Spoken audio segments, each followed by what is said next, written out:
দ্বিতীয় প্রশ্ন আপনাদের স্ক্রিনে দ্বিতীয় অগ্নিবাণ আসি। তোষণের নাগপাশ ভোটে মমতা বন্দ্যোপাধ্যায়ের দলের সর্বনাশ হতে চলেছে, অর্থাৎ ভোটে তিনি হারতে চলেছেন। প্রশ্ন করব, ফিরবো আলোচনায়, আসবো আমি প্রত্যেকের কাছে, আবার যাবো। আসছি স্যার আপনার কাছে, আমি মজিদুল ইসলামকে দিয়ে শুরু করবো। মজিদুল বাবু, একটু আগে প্রশ্ন করছিলেন মণিশঙ্কর বাবু, সময় কম, প্রত্যেকের কাছে যাব। প্রশ্ন করছিলেন আপনারা তাহলে ভোট দেবেন না তো? ভোট দেওয়া না দেওয়ার উপর কি নির্ভর করে যে রাজ্যের সংখ্যালঘুরা বা সংখ্যাগুরুরা কি সুবিধা পাবে? মুখ্যমন্ত্রী তো সবার, তিনি প্রতিশ্রুতি দেন কিন্তু আপনাদের কাজটা করেন না। এবার 26-এ কি বিদায় হতে চলেছে, কি মনে হচ্ছে? 30 সেকেন্ড। মণিশঙ্কর বাবুদের মতো তৃণমূল যারা করেন, যারা নেতা, তারা ভোটটাকেই একমাত্র হাতিয়ার বলে মনে করেন, আর সংখ্যালঘু সত্যিকারের দুদিলা গায়ে এবং ভোট ব্যাংক। ওনারা চাইছে মুসলমান ভোট ব্যাংক তো আমার পক্ষেই থাকবে, টিএমসির পক্ষেই থাকবে বা তৃণমূলের পক্ষেই থাকবে।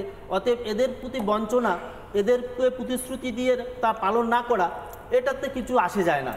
মণিশঙ্কর বাবু ঠিকই ধরে দিয়েছেন কথাটা, ভোট তৃণমূলকেই দেবে মুসলিমরা, ধরে নিলাম, কিন্তু ভোট ব্যাংকটাই যদি একটা প্রশাসনের মূল লক্ষ্য হয়, তাহলে দেশের উন্নয়নের জন্য উনি কি করছেন, রাজ্যের উন্নয়নের জন্য উনি কি করছেন? আমরা শুধু মুসলিমদের কথা বলবো না, পিছিয়ে পড়া সমস্ত সম্প্রদায়ের মানুষের কথা বলবো।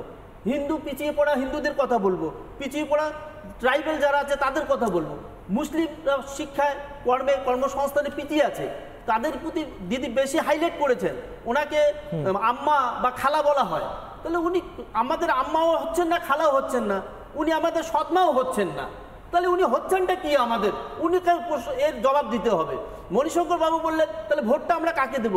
আমরা যারা উন্নয়ন করবে, উন্নয়নের পক্ষে মুসলিম সম্প্রদায় ভোট দেবে এখন, কারণ বাম আমলেও মুসলিমরা ঠকে এসেছে, টিএমসি আমলেও, মমতা বন্দ্যোপাধ্যায়ের আমলেও মুসলিমরা বারবার প্রতারিত হচ্ছে। সুতরাং আগামী দিনে লক্ষ্য আমাদের মুসলিমদের উন্নয়ন, যারা আমাদের পাশে থাকবে, যারা মুসলমানদের প্রকৃত উন্নয়ন চায়, সে যে সরকারি ক্ষমতায় আসুক, আমাদের পূর্ণ সমর্থন তার প্রতি থাকবে। যারা আপনারা মমতা বন্দ্যোপাধ্যায়ের পাশে নেই, তার মানে উন্নয়ন, উনি যদি সত্যি সংখ্যালঘু সম্প্রদায় প্রকৃত উন্নয়ন করে, সংখ্যালঘু সম্প্রদায় ওনার পাশে থাকবে। একটা গোটা সম্প্রদায়কে দুধেল গাই বলা, একটা গোটা সম্প্রদায়কে বলা তারা হচ্ছে দুধ দেওয়া গরু, এইটা কি করে একটা সম্প্রদায় মানতে পারে? তাই নয়, যায় না। এটা আমাদের সংখ্যালঘু শুধু মুসলিমদের প্রতি একটা অপমানজনক প্রভাব। বেশ, এটা মর্যাদাহীন জনজাতি মনে বেশ। 30 সেকেন্ড আমি আসছি দাদা, আসি আমি আপনার কাছে। আমি মোহাম্মদ ওয়াসিম আকরাম, 30 সেকেন্ড। হ্যাঁ, আমাকে আমাদের দাবি দাবা কিছু নেই, সামান্যটুকু দাবি দাবা। আমাদের বাচ্চা কাচ্চাদের যে মিড ডে মিল, জুতো পোশাক, বিল্ডিং গ্র্যান্ড, আনএডেড মাদ্রাসাকে এডেড না করলে আমরা মিড ডে মিল পাবো না। আন কেন করে রাখলেন? আমাদের মমতা ব্যানার্জির সরকার, আপনি বললেন যে আমরা 235টি মাদ্রাসা দেব, আন কেন করে রাখলেন? আবারও ভোটের প্রবলন দেখানোর জন্য আবারও নতুন করে 614টা আনএডেড মাদ্রাসা আবারও নতুন করে দিচ্ছে।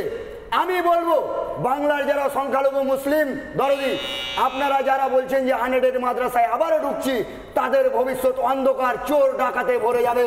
এই মাদ্রাসাগুলোতে বম পেস্তল তৈরি হবে, এই মাদ্রাসায় উন্নত হতে পারে, এই মাদ্রাসায় ছাত্রছাত্রী তৈরি হতে পারে না, এই মাদ্রাসায় চোর ডাকাত গুন্ডা বদমাশ তৈরি হবে। 6000 টাকায় একটা শিক্ষক পড়াতে পারে না, 6000 টাকায় একটা শিক্ষক তার ফ্যামিলি চালাতে পারে না। আমি বলি আমার জমজ দুটো টুইন বেবি, আমার 6000 টাকায় দুধ কিনতেই চলে যায়, দুধ কিনতে গেলে মাসে 14,000 15,000 টাকা লাগে। তাহলে আমি কোথা থেকে, আমি মাস্টারি করবো, চুরি করে কি আমার সংসার চালাবো? কি করে সংসার চালাতে পারি? মুখ্যমন্ত্রীকে একটাই কথা, আপনার যে ড্রাইভারের বেতন কত, সেই কথাটা আপনি জবাব দেবেন। আপনি বিধানসভায় 2021 সালে বলছেন যে এই মাদ্রাসাগুলোকে পূর্ণ এডেড করে দেওয়া হলো, তার পূর্ণ ক্লিপ আছে মালদার জনসভাতে, তিনি ভোট প্রচারে গিয়ে বলেছেন যে পূর্ণ এডেড করে দেওয়া হলো। মিথ্যা কথা? অবশ্যই মিথ্যা কথা।